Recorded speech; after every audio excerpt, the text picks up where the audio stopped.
Assalamualaikum warahmatullahi wabarakatuh. Izin memperkenalkan diri, nama saya Najib Adam Pambudi dengan angka NPM 2353041006. Program Studi Pendidikan Bahasa dan Sastra Indonesia, Fakultas Keguruan dan Ilmu Pendidikan, Universitas Lampung. Dari kelas 5A.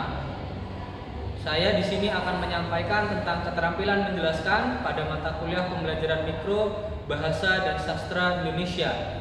Selamat menyaksikan. Assalamualaikum. Waalaikumsalam. Selamat pagi anak-anak. Pagi Bapak. Selamat baru di hari yang baru di pagi. Sepertinya semuanya semangat ya. Semangat Bapak. Sepertinya semua semangat kan? Semangat. Baik. Baik. Di sini semuanya sudah kenal sama Bapak. Waktu yang kemarin Bapak siapa? Bapak Najib. Ya. Jadi nanti Bapak akan memberikan penjelasan terkait pembelajaran apa? Bahasa Indonesia. Bahasa Indonesia. Materinya nanti yang Bapak kasih tahu. Sebelum memulai pembelajaran kita pada hari ini, kita mulai doa terlebih dahulu ya. Baik Pak. Siapa ketua kelasnya? Ajis. Ya, Ajis boleh ya bikin doanya? Baik Bapak. Ya, izin Bapak. Baik. Baik teman-teman semua dan Bapak, mari kita berdoa menghadap kita masing-masing memulai pembelajaran pada pagi hari ini. Berdoa dimulai.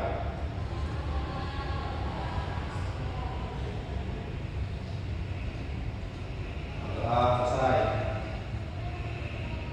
Oke, baik. Terima kasih Ajis sudah memimpin doa. Semoga dengan berdoa kita nanti belajarnya bisa lebih mudah ya. Amin.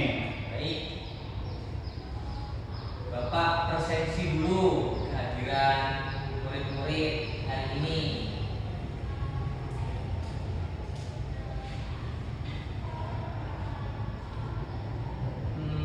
Zebuat Rizga, Hadir Bapak. Ardan, Umar Abdul Aziz, Hadir Bapak. Seven, Hadir Pak. Seven, sama sekali Seven. Iya, keluar terus. Jadi sepertinya sangat senang ya. Iya Pak. Baik. Iya Bapak. Cuman kita akan belajar tentang hari ini puisi. Puisi. Murid-murid tahu nggak puisi kok? Teks. Ada nadanya itu Pak. Teksnya nada-nadanya. Ya kalau dibaca Pak. Bukan tes lama-lama. Yang ini dan nadanya kalau dibaca saya juga. Jadi ya. Bukan. Ada tulisannya sampai HP dia Pak ya. Pantun bro. Ya. Pantun dulu bisa ada bisa.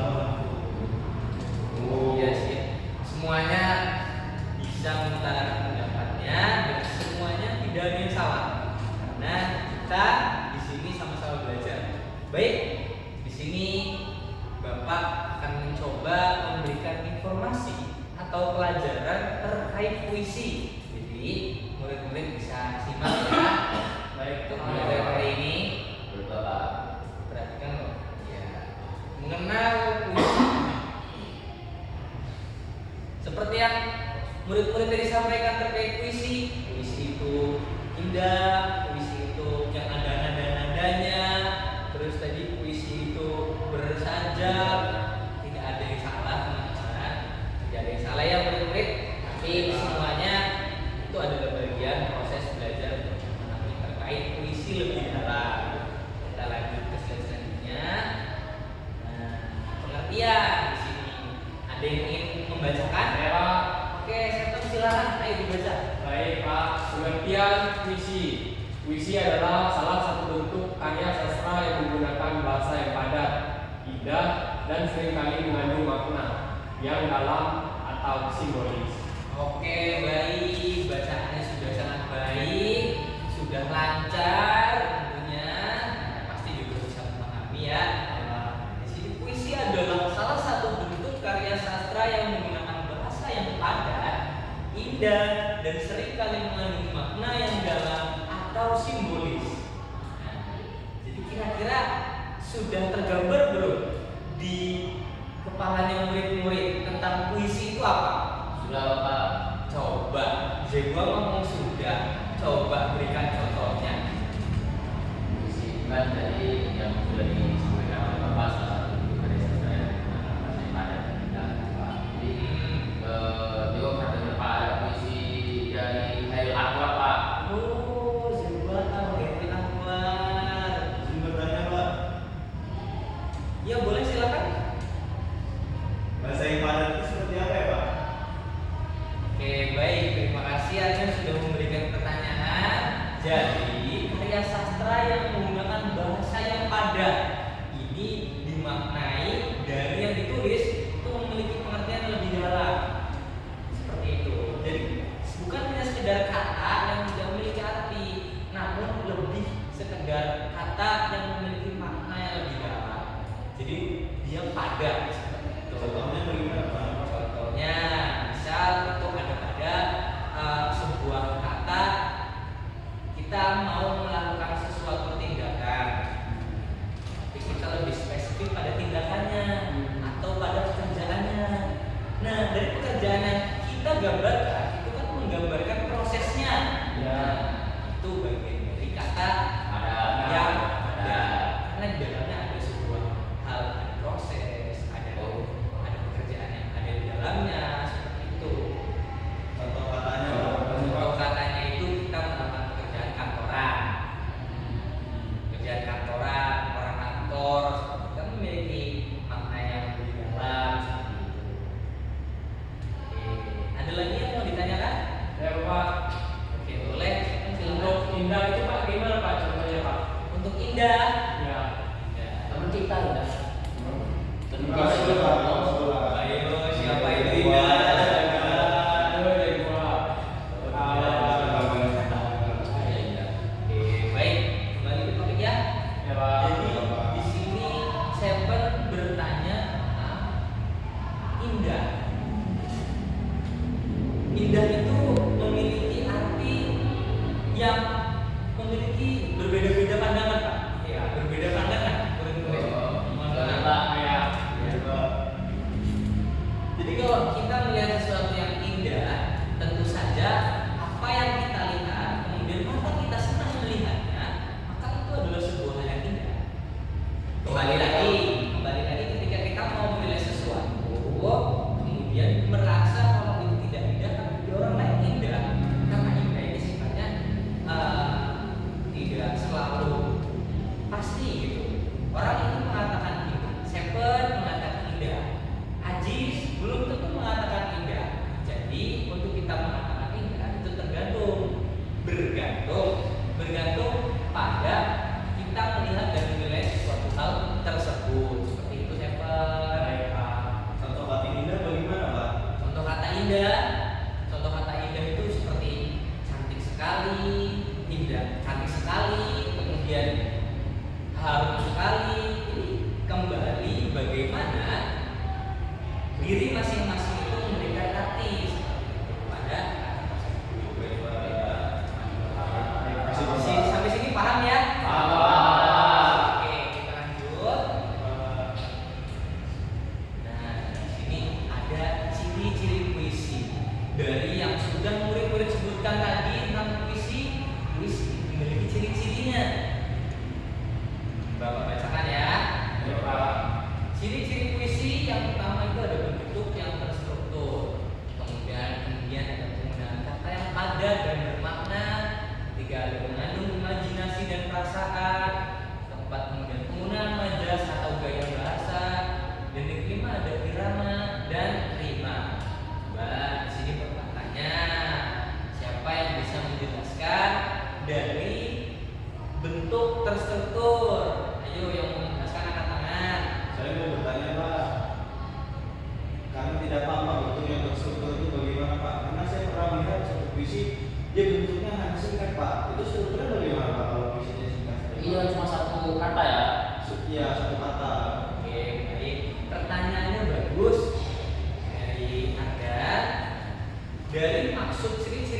puisi yang dituliskan bentuknya terstruktur ini ketika berangkat sebuah puisi dengan puisi yang sudah memiliki aturan, yang sudah memiliki konvensi, kemudian kita berikan bentuknya terstruktur. Seperti puisi lama ya Pak? Betul. Jadi memiliki strukturnya. Nah, kemudian kita memahami terkait bentuk terstruktur, masuk ke penggunaan kata yang padat dan bermakna. Ayo, coba tadi udah ditanyakan, sekarang Bapak minta untuk ada yang bisa menjelaskan. Soalnya tadi kan sudah ada yang nanya itu terkait kata yang padat dan Bapak juga sudah menjelaskan juga terkait hal yang bermakna. Siapa yang menjelaskan? Oke, boleh silakan. Ada?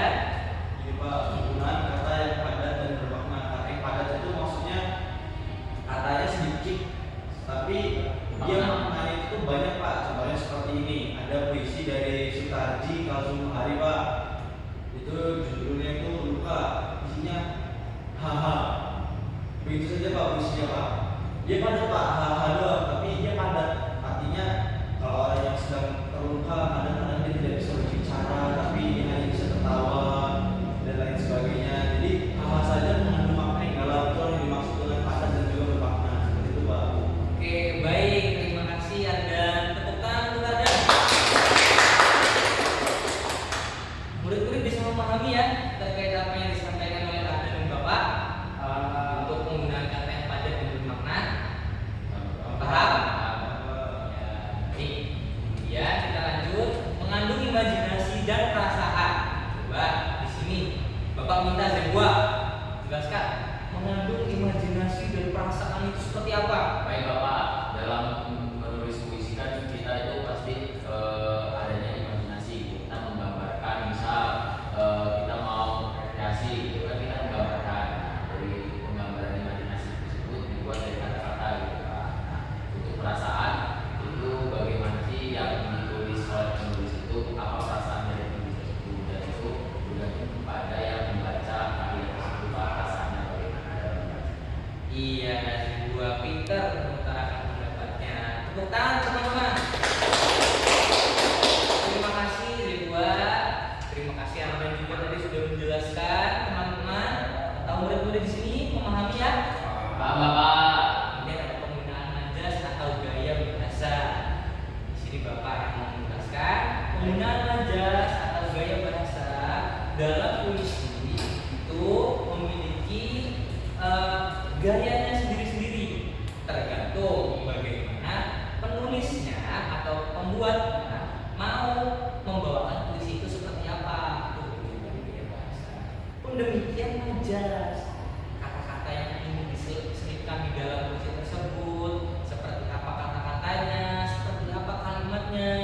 Nah, tentu saja itu akan mengandung arti kata yang padat dan bermakna. Dan ini saling berkaitan ya murid-murid. Iya Bapak. Kata yang padat dan bermakna mengandung imajinasi dan perasaan, menggunakan satu gaya bahasa, dan kemudian ada irama dan ritma. Coba di sini Bapak minta Ajis, Ya Bapak. silakan coba menjelaskan. Dari irama dan ritme puisi ya Pak ya. Ya betul. Mungkin sepertinya yang saya sebutin di awal tadi Pak, nada-nada itu ya Pak ya. Dari cara membacanya Pak. Karena saya pernah mendengar teman saya membaca puisi ibu, dia bacanya kayak ibu kaulah ibu ngayun Pak. Tetapi pernah juga ada teman saya membaca puisi lantang Pak. Ada juga membaca puisi raza menurut Pak. Dia tidak mengayun Pak, tetapi kayak azan gitu Pak. Ternyata puisi itu memiliki irama dan rima yang banyak Pak, bukan cuma mengayun saja Pak. Jadi irama dan rima itu sebagai pendukung dari cara membaca puisinya Pak. Bagus sekali ya semua dalam pendapatnya. Tepuk tangan. Terima kasih Aziz sudah menyampaikan pendapat terkait irama dan rima. Irama dan rima memang tidak lepas dari nada. Bagaimana puisi itu disampaikan dan kalimatnya disesuaikan. Bagaimana isi puisi itu? Apakah isinya sedih, senang, duka? Nah, irama ini disesuaikan dengan kedukaannya, kebahagiaannya, atau kesedihannya. Makanya puisi juga ciri-cirinya ya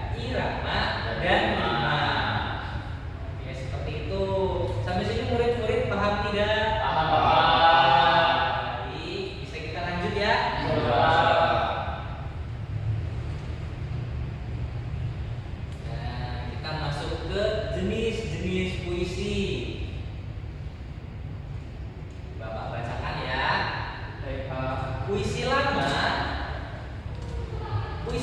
memiliki aturan yang lebih ketat mengenai jumlah, suku kata, rima, dan jumlah baris dalam setiap bait. Ini berkaitan dengan bagian dari apa yang sudah dijelaskan di awal. Biasanya puisi lama itu terstruktur, aturan, dan memiliki jumlah suku kata, rima, bagian hal yang juga terstruktur. Kemudian ada puisi baru. Puisi baru lebih menekankan pada ekspresi perasaan penyair. Tadi ada juga ya di ciri-ciri ya. Ya, masuk ke puisi modern. Puisi modern memiliki kebebasan yang lebih luas, lebih pada kebebasan ekspresi dan penggambaran perasaan. Jadi semuanya memberikan contoh-contoh puisi. Ada yang menyampaikan tentang ibu, ada yang menyampaikan tentang razan. Itu masuk pada bagian ada yang puisi baru, ada juga yang puisi modern. Puisi lama seperti puisi yang sudah ada sejak dulu, dia memiliki struktur, aturan, dan itu sudah jarang dibunyikan namun masih ada. Seperti itu. Murid-murid bisa memahaminya? Baik. Bisa dilanjut ya?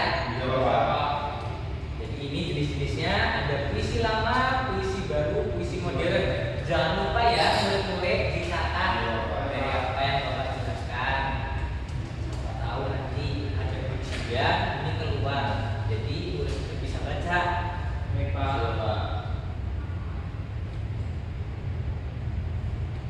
Oke, baik. Masuk pada bagian unsur-unsur. Pada puisi tentu saja memiliki unsur-unsurnya. Di sini ada diksi, ada imajinasi, ada perasaan, ada suasana, ada rima dan irama. Nah, ayo coba murid-murid siapa yang mau menjelaskan di antara kelima hal ini? Angkat tangan, silakan. Oke, baik, kalian. Jadi unsur tadi ada pertama diksi itu pemilihan kata lah diksi itu. Kemudian ada perasaan. Puisi pasti adalah sarana untuk menyampaikan perasaan. Jadi pasti ada perasaan di dalamnya. Kemudian perasaan tadi didukung oleh imajinasi, karena karya sastra adalah karya yang bersifat imajinatif. Kemudian berlandaskan pada suasana tertentu sehingga bisa memperkuat perasaan juga tadi. Kemudian didukung juga oleh rima dan irama untuk mendukung segi estetika keindahan, Pak. Oke, baik sekali ada yang menyampaikan pendapat yang tepuk tangan dulu. Coba ya, coba kira-kira dari yang sudah Anda sampaikan menurut Zebua gimana? Bapak, jadi dari kelima unsur itu mempunyai keterkaitan dalam menulis puisi itu. Yang pertama mungkin dalam pemilihan kata itu yang dimaksud puisi.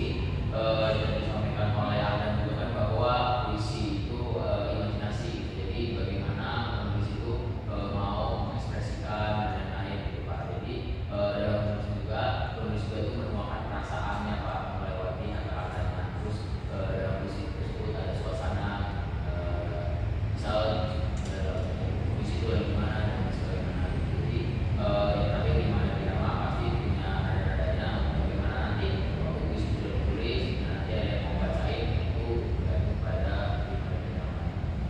Oke, baik. Tepuk tangan murid. Terima kasih juga sudah menyampaikan pendapatnya dari apa yang sudah Anda sampaikan. Jadi murid-murid seperti itu ya terkait diksi, perasaan, imajinasi, suasana, rima dan irama. Jadi kalau sudah pahami, murid-murid bisa mencatatnya dari yang sudah dijelaskan. Baik Pak. Jadi poin-poin pentingnya ya yang tadi sudah dijelaskan. Kita lanjut ke slide selanjutnya. Ya Pak.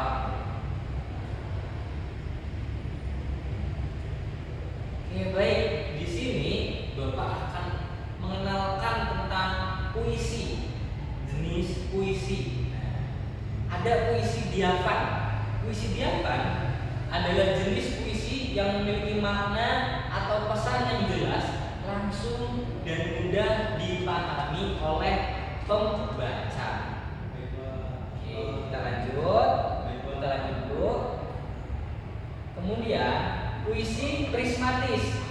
Puisi prismatis adalah jenis puisi yang memiliki makna yang lebih dalam, kompleks, dan seringkali tersirat, sehingga membutuhkan interpretasi untuk memahaminya. Kata-kata dalam puisi ini cenderung digunakan secara simbolis, penuh imajinasi, dan terkadang abstrak.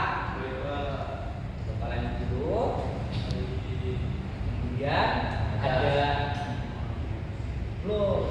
Nah, tadi kedua jenis puisi yang Bapak cantumkan di sini itu adalah bagian dari jenis-jenis puisi. Teman-teman sudah mencatat ya? Sudah, Pak. Terkait pengertian puisi prismatis, kemudian puisi diafan. Sudah ya? Sudah. Oke, baik. Nah, sekarang Bapak akan masuk ke penjelasan terkait majas. Di sini Bapak menjelaskan terlebih dahulu. Majas adalah gaya bahasa yang digunakan untuk memperindah, memperkuat, atau memberikan efek tertentu dalam sebuah karya tulis atau lisan, terutama dalam sastra seperti puisi, prosa, atau pidato. Majas digunakan untuk menyampaikan perasaan, pikiran, atau ide dengan cara yang lebih kreatif, imajinatif, dan menarik. Jadi majas itu tidak lepas dari kata. Dalam penciptaan kita untuk membuat sebuah puisi, pidato, itu kita membutuhkan majas. Majas ini yang menunjukkan tentang bagaimana itu bisa indah, bisa bermakna, seperti itu. Baik. Sampai pada kesimpulan dari pembelajaran kita hari ini, Bapak tulis di sini.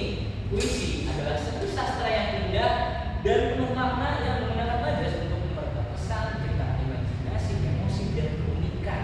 Dengan memanfaatkan majas, puisi menjadi lebih kaya, daya tarik, estetika, dan simbolisme, sehingga mampu menyentuh perasaan pembaca, memahami jenis-jenis majas, membantu pembaca dan penulis lebih menghargai dalam makna, serta keindahan yang tergantung dalam setiap baris puisi, sekaligus mendorong terciptanya karya yang lebih artistik. Oke. Dari puisi yang sudah Bapak jelaskan semuanya, kira-kira ada nggak yang ingin ditanyakan? Ya, Pak. Sudah paham ya? Sepertinya teman-teman sangat antusias mendengarkan kontribusi pembelajaran kita pada hari ini. Semoga nanti yang sudah mencatat itu bisa dipahami lagi di rumah. Baik, Pak. Karena Bapak di sini akan memberikan tugas. Apa itu, Pak? Misalnya Pak, tugasnya ya dong, kita juga harus memperkuat pengalaman kita dengan tugas.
Assalamualaikum warahmatullahi wabarakatuh. Saya Zebu Atrisga Ramadona dengan NPM 236304101 sebagai observer lisan untuk Saudara Najib Akdam Pamudi. Berikut adalah hasil observasi keterampilan menjelaskan pembelajaran microteaching dengan topik mengenal e-puisi. Yang pertama, membuka pelajaran. 1. Menarik perhatian siswa. Gaya mengajar guru. Guru memilih posisi berdiri di depan kelas saat membuka dan menyampaikan materi sehingga seluruh siswa dapat memperhatikan dengan jelas dan fokus pada penjelasan yang diberikan. 2. Menjelaskan pelajaran dengan baku dan memberikan pertanyaan pemantik dan mendorong partisipasi aktif murid. Media digunakan adalah PowerPoint untuk membangkitkan motivasi pembelajaran dalam kelas. Yang terakhir yaitu menutup pelajaran.